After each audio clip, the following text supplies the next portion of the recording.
Hello everybody and welcome back to my book vlog. As you can see, I'm still in sunny Spain, and as you can see from the fact that I have to use my iPhone, I still have problems with my technical equipment and I'm still reading from PDFs. But nevertheless, today we're going to discuss Kate Mosse's The Burning Chambers, which is the first of a new trilogy from the very successful best-selling author. And embarrassingly, I had never read a book by Kate Mosse before this, and how is that possible?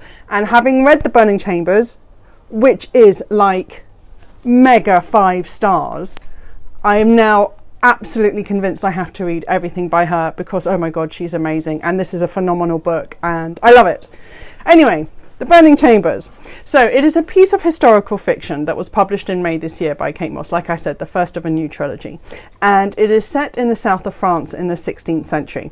And it is set in the middle of the religious wars between the Catholic king and the royal court and the emergence of the Huguenots, which want to study religion in their own language and break the power of the Catholic Church. Now, when I first heard that this was the description, and it's about a love story set against this background of war and subplots of revenge and family secrets, and I was like, my god, this is a sprawling epic. And then I heard that it was set in 16th century France, and I was like, I know nothing about 16th century France. If you're a Brit, when it comes to the 16th century, you only know about the Tudor court. I mean, I know Tudor history, King Henry VIII and his 6 wives, better than I know my own family. I mean, that's what we know. If that is your reference point too, then don't be frightened with The Burning Chambers, because all that means is it is roughly the same battles that were going on in France as it was in Britain at the time. So where in the UK we had Protestants versus Catholics, in France you have Catholics versus the Huguenots.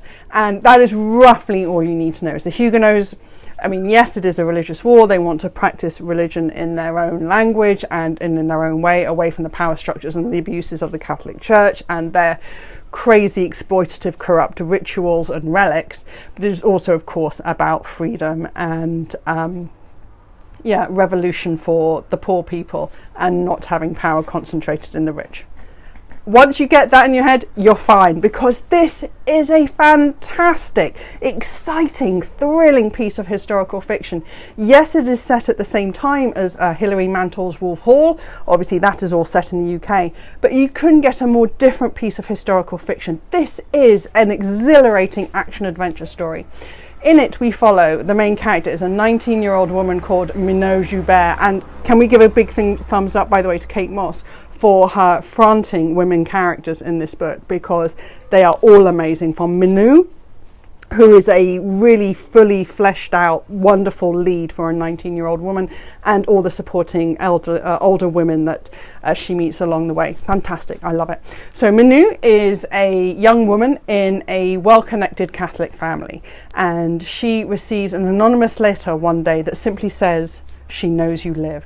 Against this backdrop of this surprising and anonymous and weird letter that she can't fathom, "She knows that you live," is the burning chambers, the burning civil war between the Huguenots and the Catholics that is building up to a fury outside her family compound in the south of France, in Toulouse. This book is set in and around Toulouse, which is a nice change from Paris.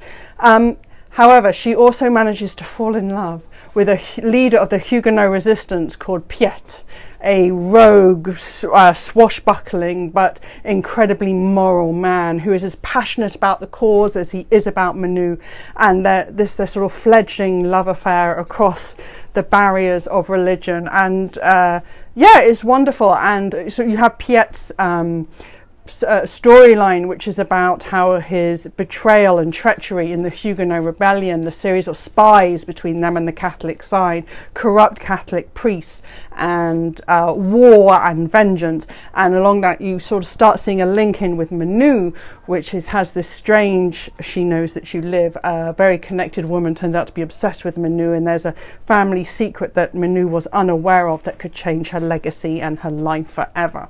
And it has a lot of the older characters of the villages and the towns are wonderful.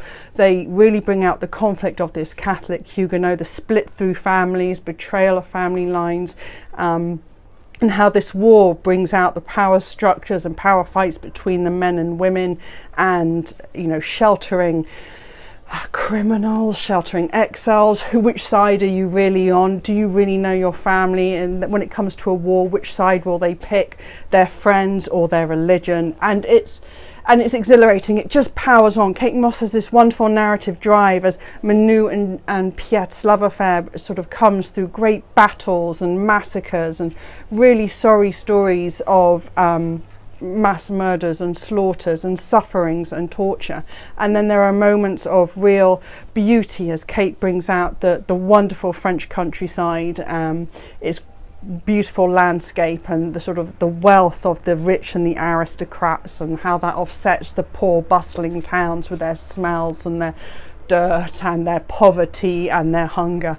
And it sounds really complicated, but it isn't. It is exhilarating. There is not a single misfire or a stumble in this writing. I'm absolutely blown away by Kate Mosse's writing. And it's a big book.